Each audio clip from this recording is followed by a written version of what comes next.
யாரையும் குறைத்து இடை போடாதீர்கள். இன்று உங்களை விட கீழிருப்பவர் நாளை உங்களை விட மேலிருக்கலாம். காலம் எல்லா காயங்களுக்கும் மருந்தாகும்.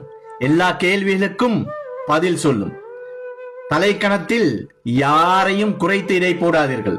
அடுத்தவனை குறைத்து இடை போட உங்களுக்கு எந்த தகுதியும் இல்லை, இறைவனை தவிர. ஒரு நிமிடம் போதும் உங்கள் தலையெழுத்தே மாற. பிடித்திருந்தா ஒரு லைக் கமெண்ட் பண்ணிட்டு மறக்காம அடுத்தவரும் பார்க்கறதுக்கு மற்றவர்களும் பார்க்கறதுக்கு ஒரு ஷேர் பண்ணிட்டு போங்க.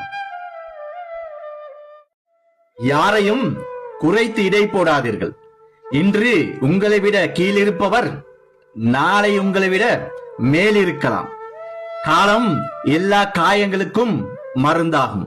எல்லா கேள்விகளுக்கும் பதில் சொல்லும். தலைக்கணத்தில் யாரையும் குறைத்து இடை போடாதீர்கள். அடுத்தவனை குறைத்து இடை போட உங்களுக்கு எந்த தகுதியும் இல்லை, இறைவனை தவிர. ஒரு நிமிடம் போதும் உங்கள் தலையெழுத்தே மாற. பிடித்திருந்தா ஒரு லைக் கமெண்ட் பண்ணிட்டு மறக்காம அடுத்தவரும் பார்க்கறதுக்கு மற்றவர்களும் பார்க்கறதுக்கு ஒரு ஷேர் பண்ணிட்டு போங்க.